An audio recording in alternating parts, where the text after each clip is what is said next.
Hello friends. So today I am going to present some questions based on Indian Army, which can be asked in the interview and has been asked too. See, we all know that Indian Army is something which cannot be covered in one video or one day. They are the past, they are the history, they are the present, and they will be the future. So lots of questions, lots of factual things are there. And see, having depth knowledge is not bad, but in this video I'll be covering several basic questions which can be asked.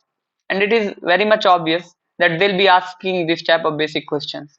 But see, what I'm presenting today, it is just 10 to 20% of what I am preparing for my interview. So I would say that you all also need to prepare as much as you can do. Basically, if you cover the Wikipedia of Indian Army, hopefully you can cover like more than 80 to 90% of Indian Army. Still there will be something left, but hopefully I can assure you that I'll be coming with more videos based on the wars fought by the Indian Army, gallantry awards, the current situations or the current technology being brought in the Indian Army. So these all things I'll be coming up in the next videos. So in this video, there are several questions which will be like it. The first question is, name the different commands of Indian Army. So currently there are 7 commands which can be called as 6+1, one that is training command. So the 6 commands are Central Command located in Lucknow and right now chaired by the Lieutenant General Yogendra Timri. Eastern Command located in Kolkata, chaired by Lieutenant General Rana Pratap Kalita. Third one is the Northern Command, which is in Udhampur and headed by the Lieutenant General Upendra Dwivedi. Fourth one is Southern Command, located in Pune, headed by Lieutenant General A.K. Singh. Fifth one is Southwestern Command, Jaipur, headed by Lieutenant General Amardeep Singh Bhindar. And the sixth one is Western Command, located in Chandi Mandir. It is in Haryana and headed by the Lieutenant General Manoj Kumar Katiyar. And the seventh Army Training Command, located in Simla and currently being headed by the Lieutenant General Surinder Singh Mahal. So this was about the what you say commands of Indian Army. Now the field formation of Indian Army. It is very much important questions, and people or the candidate gets generally trapped in it because you need to have the like uh, like a logic to remember it. It is just similar to like it is a college. College has several faculties. Faculties has like in that several departments are there. In several departments there are different classes are there. So this way it needs to be remembered. Now the whatever the headquarter of Indian Army, which is located in New Delhi, it is the head branch of Indian Army. Coming from there, there is a 6+1 command, which I discussed just in the first question. So it is generally headed by the General of Commanding in Chief, General Officer Commanding in Chief, and it is headed by Lieutenant General. Whereas now in every command you will find 2 or more corps. Now the corps it is being commanded by the general officer commanding, and in India there are total 14 corps are there, and it is also headed by the lieutenant general. And in one corps there are 3 to 4 divisions, and division is also headed by the general officer commanding. They are called as division commanders. And in India there are total 40 divisions are there, out of which 14 rapids, 18 infantry command, 12 mountaineering commands, mountain commands, and 13 armored and 3 artillery. These are the 40 divisions of the Indian Army, and division is being headed by the major general. Moving on to each division has 3 to 4 brigade, and brigade is headed by the brigade commander, and generally it is brigade commander is the brigadier, and each brigade has 3 battalion in it. Battalion is generally headed by the battalion commander of the post colonel, and they are like man fighting unit of the Indian armed forces. They are the one who will be coming up when there will be wars. The battalion comes up, and thereafter in every battalion you will find one Ghatak platoon in each battalion. You can learn more about the Ghatak platoon through the several websites. Now further, in every battalion there are 4 companies are there, and company is being headed by company commander of rank major or lieutenant colonel. And there are like in every company there are 3 batteries are there. Battery, they are also a part of it. So batteries, generally in battery there are 2 officers. Okay, so it will be headed by the one who is senior in post.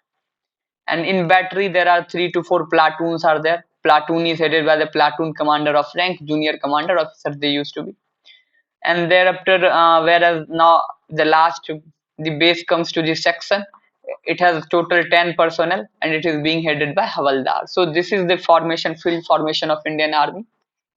Moving on the next, which arms or service of Indian Army will you like to join and why? So it will, the answer of it will differ as per the choice. So as per me, I want to join the Army Aviation Corps. There is another story behind it, which I'll be explaining. If you need it, you can comment it, or I'll be explaining it to my interviewer. So now, then why I want to join it? Because see, I have always aspired to become a pilot, and the life a pilot lives, that is of a courage, boldful actions, and the adventure life it gives. I just want to live that. That's why I want to join the Army Aviation Corps. Now, there are the questions which can be asked. Tell me about the weapons used by Indian Army. So Indian Army uses various categories of weapons, which I'll be. It is like small arms, artillery, radars, tanks, aircraft, missiles, armored vehicles. See why I have answered this in this way. See, because if I would have started saying about missiles name or like the guns AK-47 or AK-103, Card 216. So see, these are the names of weapon. So you need to answer in this way. Now what will happen once I say this as an answer, he will start asking me in detail of every question, everything. So it will make our interview more longer and interesting too. If you have knowledge of it, then you can just attract him or influence him by your knowledge also. So further on, see, I'll be coming with a small videos which will be covering all the weapons which Indian Army had. So in the next video. Now they're asking how I'll be contributing to the armed forces. So becoming the part of Army Aviation Corps, I would be supporting the ground attacks, equipments and soldier transportation, air attack, vigilance, and this way I can be of huge, I can be of helpful to the Indian armed forces. Now, this is a very basic question which is being asked in a very logical way. That what is the, tell me the rank of Indian Army officers, junior commissioned officers, and non-commissioned officers. So if you ask about the officer, the first one which comes as field marshal, the topmost, thereafter general. The field marshal only, it has, this post has been given to the only two officers which I'll be mentioning later.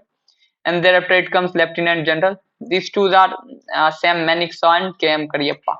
Thereafter the third one comes lieutenant general, then below to that major general, then below to that brigadier, then below to that colonel, then below to that lieutenant colonel, then major, then captain, then lieutenant. Whereas if you see the JCO, junior commissioned officer, the topmost is Subedar Major. There comes the Subedar below to that, and below to that Naib Subedar. Whereas in non-commissioned officers, the first one, the topmost is Havaldar, below to that Nayak, and below to Nayak that is Lance Nayak, and below to that Sipai. So these are the officers or the non-commissioned or junior commissioned officers rank. Whereas the field marshals we have in army, we had Sam Maniksaw and Conandra M. Kariappa. You can comment the name of Sam Maniksaw. That is what was the full name of Sam Maniksaw in comment box. So he got this post on 1 January 1973, and he had been the part of two regiments. One, it is the 12th Frontier Force Regiment, another was the 8th Gorkha Rifle. Whereas the KM Kariappa, he got this position on 15 January 1986, and he was the part of Rajput Regiment. Rajputana Rifles is different from Rajput Regiment, always remember. Now the another question which can be asked, tell me where will you get trained if you get recommended? So it will be IMA Dehradun, as I am attempting from the CDS entry. So it will be IMA, or either it is OTA, so then to it is IMA Dehradun. Sorry, for OTA it is Officers Training Academy, Chennai, sorry. And whereas the another questions which can be asked, tell me about the various gallantry awards in Indian Armed Forces. So gallantry awards are like six: Paramveer Chakra, Mahavir Chakra, Veer Chakra, Ashok Chakra, Kirti Chakra, and Saurya Chakra. So Ashok Chakra has a cloth, that is the belt, which above the medal is of this violet color total. Whereas in case of Mahavir Chakra, there is a light pink and orange color belt. Whereas in Veer Chakra, the strip is of, this one is violet edge of Paramveer Chakra, and there is orange color. Whereas for Ashoka Chakra, green and one red strip is in between. In Kirti Chakra, green total, and there will be two red strip. And in Saurya Chakra, whole green, and there will be three red strip. So these are the, like, these can be asked basic questions it is. And now see, I'll be also covering the gallantry awards given to the soldiers, that is the PVC or Mahavir Chakra or Veer Chakra. Generally, these six I'll be discussing of the currently who has been given, and the Mahavir Chakra I'll discuss in the past, or how many soldiers have been given till now today for Veer Chakra. Now, this is the last question which I'll be covering. So, tell me about the ballistic and cruise missile. See, they both are missiles, first of all. That is the similarity. But the difference is that the ballistic missile is propelled for short time after launch, whereas cruise missiles are self-propelled till the end of its flight. See, it is similar to rocket engine. It is similar to jet engine. What happens? Ki, have you seen ever the launching of rocket? You would have seen that there is a propulsion in it, but after several times the propulsion is stopped. It works on the basis of gravity and several other resistance and forces. Whereas once you see a jet engine flying, you'll see there is a constant propulsion till the time it flies. So this is similar to cruise, and whereas the ballistic missile is similar to rocket engine.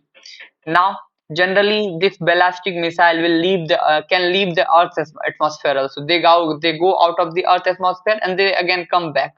You see the rocket which is going up and going up through the Earth's atmosphere and then coming back again also. But whereas in case of this cruise missile, it does not happen because you'll never find a jet engine going out of the Earth's atmosphere and then coming back. It is not like currently it is not possible. That's why missile is like this. Whereas the less precision and high precision means that, see, why the cruise missile is self-propelled, because it is controlled by the technology.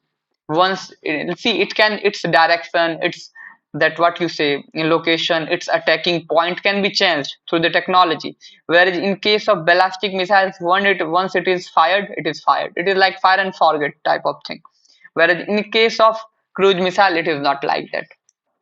Whereas in ballistic missile, there's heavy payload. They can carry a high load warhead also. Whereas in case of cruise missile, they can carry only limited payload. It carries ballistic missiles, carries nuclear warhead, whereas the cruise missiles carry only conventional warhead. Now the examples of ballistic missiles are Prithvi, Agni, Dhanush. There are so many Prithvi 1, Prithvi 2, Agni 1, Agni 2, Agni 3. And whereas the cruise missiles, if you see BrahMos, so these are the differences between the cruise and ballistic missiles. Further on, you can see through videos, through better animation, the differences between them. See, as I said earlier, there is no limitations to questions. So many questions can be asked, and we need to have a depth knowledge. Because if I love army, I need to know. I need to know every single detail. I need to learn about every war fought by them. Every single soldiers who have taken bold decisions to make our country proud, to secure our borders. So this is our priority to know every single thing. I'll keep on coming with several videos covering wars, weapons, gallantry awards, and as current situations, whatever I'll feel better, I'll keep covering, and the important which I feel. See, I am covering so many things for my purpose, for the if I for the way I'm preparing so that I can get recommended. So I would advise you, you all also need to work in depth. That is all in this video, guys. Thank you.